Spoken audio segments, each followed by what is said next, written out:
Our intent for Nail the Sale is a show for entrepreneurs, especially new entrepreneurs who don't feel comfortable selling.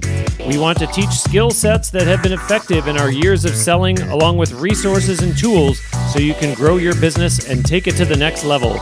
With a combined 40 years of sales experience, Rick was a corporate sales trainer for a leading software company and is a lifelong entrepreneur, and Nancy has been a leading producer for many years and has mentored many professional women along the way. Now, let's talk Nail the Sale. Here are Rick and Nancy. Nail the Sale, sales training for entrepreneurs. Today, we have an amazing guest on our show. She is the founder of Speaking Your Brand, which helps high-performing, purpose-driven women, entrepreneurs, and professionals create their signature talk and gain more visibility so they can grow their businesses, make a bigger impact, and become influencers in their field. She is the host of Speaking Your Brand podcast and is a sought-after presenter and trainer on public speaking, business storytelling, and women's leadership. She also teaches businesses and marketing classes at a university, and during election season, serves as a political analyst on TV news. Please help me welcome Carol Cox. Carol, how are you doing today? I'm great, Nancy. Thank you so much for having me on the show. Oh, absolutely. I'm so stoked that you took the time to be with us. And you've got this crazy story. You went from this volunteer to being on TV to helping people craft their brands. Take me through your story. Sure. Well, okay. It can be a long and winding one, which is I think most of our stories are long and winding when we look back at our careers. So I have always loved politics. Ever since I was in high school, I always followed current events and international relations and politics. My graduate degree is in history. And I kind of took a left turn into computer programming for a little bit, but then I decided to get really involved in local politics. This was about, 15 years ago now.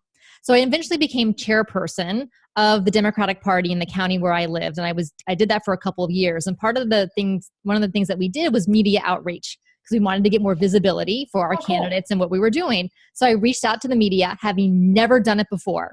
Never been on TV, never written a press release before, but I'm kind of like one of those people where I'm going to figure it out and I'm just going to try it and do it. So because I had a title, and this is what's really important about getting on TV, you need to have either a really newsworthy topic or you have to have a title, some way like an expert, you have to have an expertise, a reason why they're bringing you in. So I had a title as the chairperson. So they would bring me in to do political segments for them. And that started in 2005. And then I'm still doing it, primarily doing presidential election cycles. They bring me in to do that. And so I really did start, like you said, I started as a volunteer and then ended up doing it. And now I get paid to do it during election seasons. Oh, how awesome. And like you took a left turn. I love the little left turn. Like it has nothing to do with what you're doing now. And you were like, oh no, that is so not me, right? I know, I did. Because my husband was a computer programmer and, I love to learn, which is maybe it's a good thing, but sometimes it's to my detriment because he's like, Carol, why don't you help me with my computer programming projects? And I said, sure. So I taught myself programming and I did that for over 10 years. And then I decided. Oh, did you? Wow, 10 years. Yeah, we had software technology businesses. We did work for Fortune 500 companies. I mean, it was like we did serious work. And then I decided, my heart is really in learning about people and really helping people learn about themselves and learn about how they show up in the world and provide the most value. And that's where Speaking Your Brand was born. And that's really cool because that kind of leads me into, you and I met at PodFest 2018. And that was just like a month or so ago, right? Yeah. Yeah. Okay.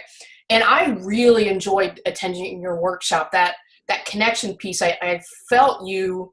I had that intuition of, man, she really wants to help me. Like it was so genuine. You're so transparent. I just absolutely love that.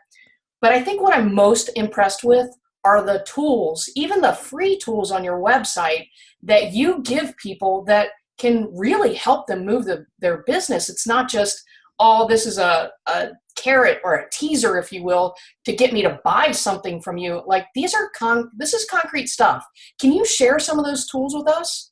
Sure. So because I am an avid learner and an avid teacher, I like to put things together. And to your point, Nancy, I'm happy to give them away, because here's what I have found in my own business and working with my clients and working and seeing other people and what they're doing is that information is abundant. We have Google. You search something, you're going to have millions and millions of results. Information is out there. It's what are you going to do with it? How are you going to make it useful for you? And a lot of times you end up needing to hire an expert in order to take that information that you have and do something with it. So I love to empower people to do things on their own, and which is why I provide free resources, free PDFs, free guides. The podcast is free. Your podcast is free. I mean, you're giving away fantastic information. And so I know that they can go and do it themselves. But if they do need an expert, if they do need assistance, if they do need that help and guidance, they're going to come back to me, or they're going to refer other people to me. And this is to, the nailing the sale. That's part of it, is how are people going to get to know you and the value you provide and what you can do? And providing really good free content is one of the best ways to do it. So you asked for a couple of examples. I have some visibility roadmaps. So these are great depending on what stage of business you're in. There's different ways you should go about getting visibility for your personal brand and for your business. So there's everything from attending groups, speaking at groups, being a keynote speaker, being on boards of different companies and organizations. But which ones are the best fit for you are going to depend on your goals and where you are in your business. For example, if you're just starting out in the first year or two of your business, you're probably not going to be tapped to be the keynote speaker at your industry's largest event. Now, if you have, a prior business history and this is a new business to you, but you're not new to business, then that definitely could happen. But you have to be realistic about what's possible for you. So in that case, your first year or two, focus on attend local groups, speak at local groups, start networking with event organizers in your industry. And then those are stepping stones to get to that bigger point. So that's the visibility framework. And that was episode 45 of my podcast, Speaking Your Brand. Now we're going to talk about the story structure, which is what I shared during the PodFest presentation that you attended. My most recent episode at the time that we're recording this and this is maybe an interesting one we could talk about. The title is Why You Shouldn't Sell from the Stage and What You Should Do Instead. Oh, what an intriguing title. Yeah, there's a free PDF that goes with that with 5 tips of what you should do instead, including the feedback form that I hand out, which is what you had filled out and gave back to me, which is why I'm on your podcast today. So I'm a big believer in not selling from the stage. I do believe that there's a way to do it where people learn what you do, the results you get for your clients, and how they can work with you, but you don't do it in a pitch way. And okay. I think you experienced that a bit from my PodFest presentation, where it's very authentic and it's very genuine, but it's not awkward. And a lot of my clients are not, they kind of shy away from sales. I need to send them to your podcast because they need to learn how to do it. So they end up including nothing in their presentations about what the work they do and how people can work with them and the results they get for their clients. And so they're going too far on the other end of the spectrum of being so scared of mentioning anything that they end up losing out on opportunities. So that episode was really about how to find that balance between the awkward pitch and including nothing at all in your presentation. So that is episode awesome. Number 59. Okay, fantastic. That's a great resource. And my next question, you touched on just a little bit, but I'm a brand new business owner. Act as if I'm a brand new business owner or entrepreneur. Where would you have me start? I'm afraid, there's this great big new world out there. Where do I go? What do I do? Yes. So you have to talk to people. And this is right. And this is, I know it's not. And I have people who come to me, prospective clients, and if they're in their first year to 18 months of their business, they're really too early to work with me because they haven't worked with enough people to figure out what their process is and how they get results for their clients. They're still in experimentation stage. They're still figuring things out, which is fun.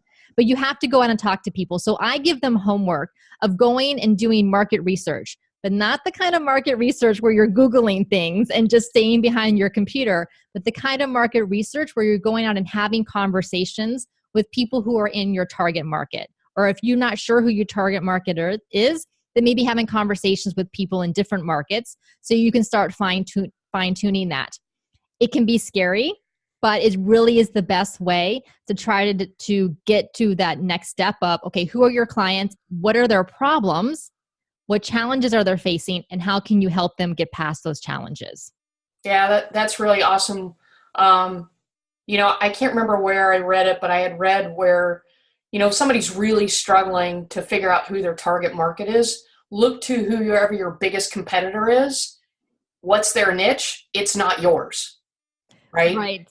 What niche are they missing? Like, that's just, man, that's a great point. I love that. Yes. And here's another thing that a lot of early entrepreneurs, it seems very counterintuitive, but the more narrow your niche, the more successful you will be in the beginning. And a lot of them are afraid that they're going to, if they don't cast a wide enough net, that they're going to lose out on potential clients that are out there somewhere for them.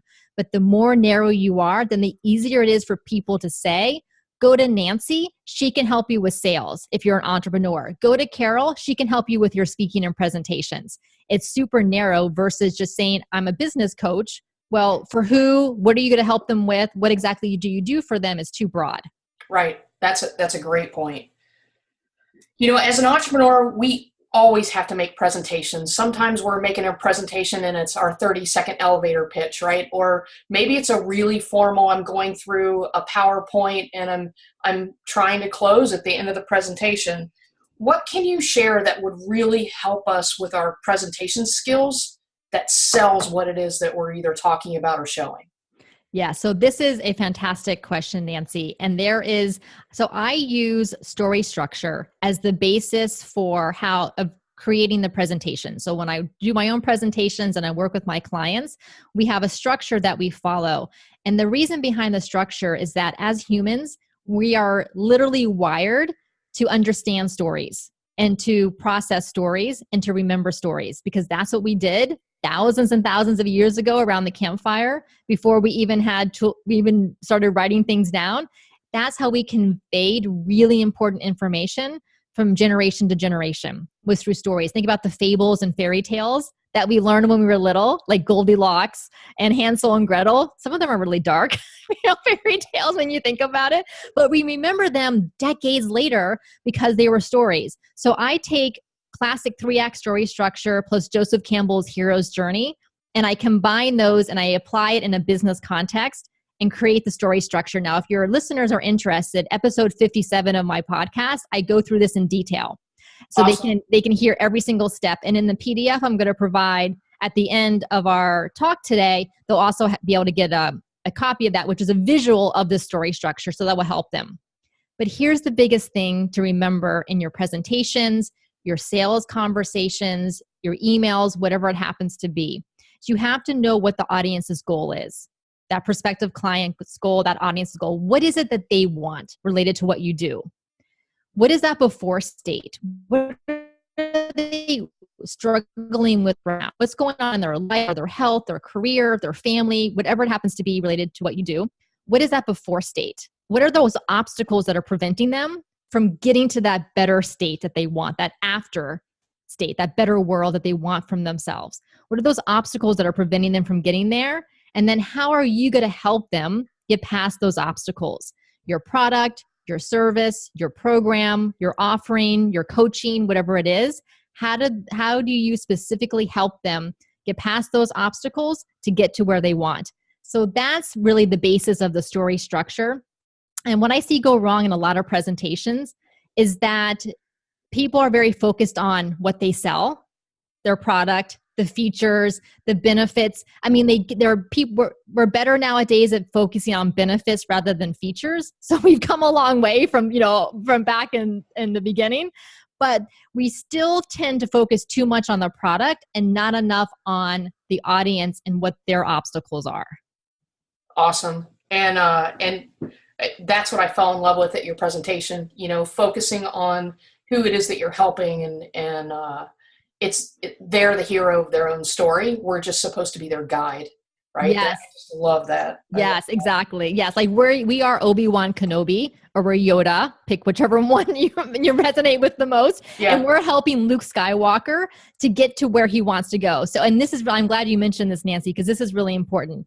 Your audience and your clients, they want something external. So they want something tangible. They want to make more money, save time. They want a healthier life. They want better relationships. They want something tangible, which I call external.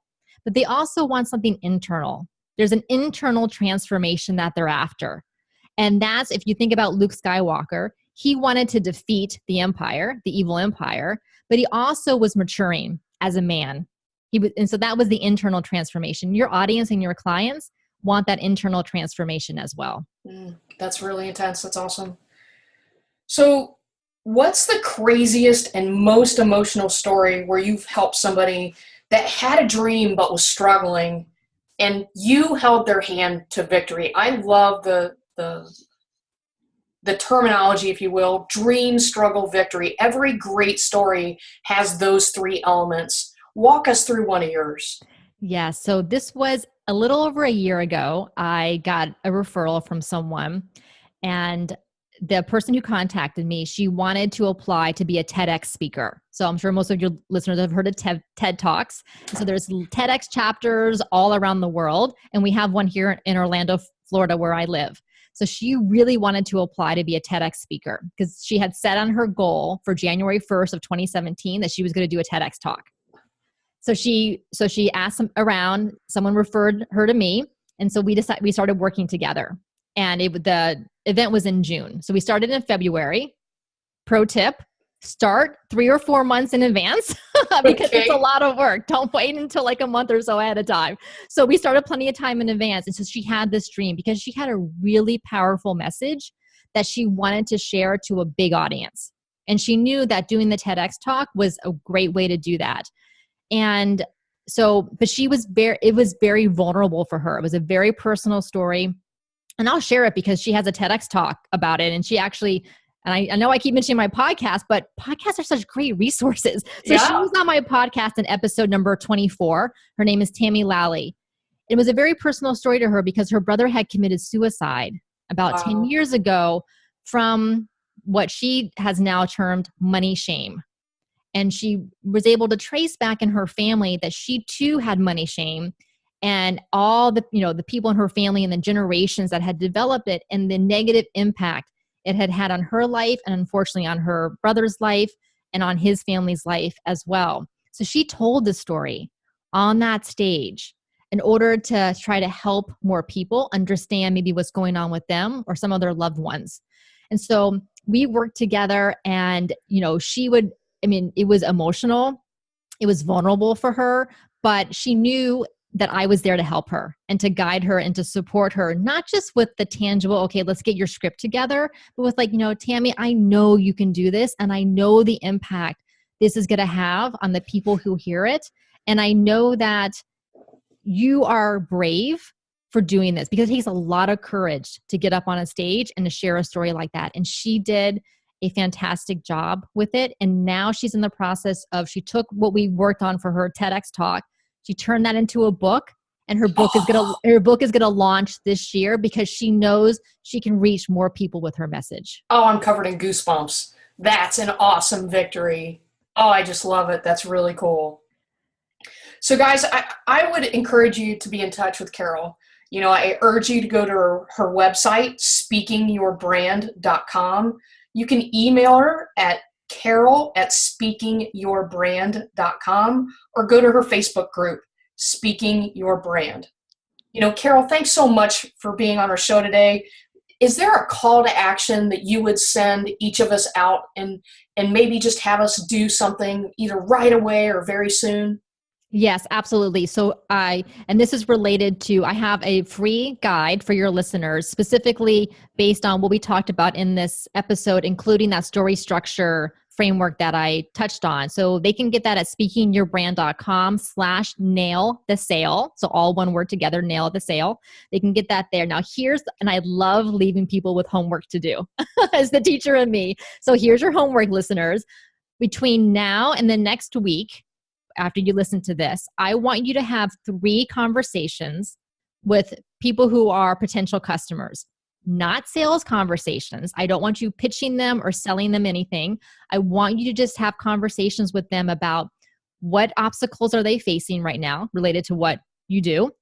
And even if you've been in business for 5 or 10 years, I want you to find some of those people, because there may be things out there that you're just not aware of because you're so busy working with your current clients and your current market. Totally understandable. But branch out a little bit and see if you can find 3 people to have conversations with. 15-minute conversations. That's it. That's all you need to do. Great homework. I'm going to get started on mine tonight, Carol. That's absolutely awesome. Well, Carol, thanks again for being on our show. We really appreciate it. And guys, until next week, nail the sale. Please visit our website, www.nailthesales.com.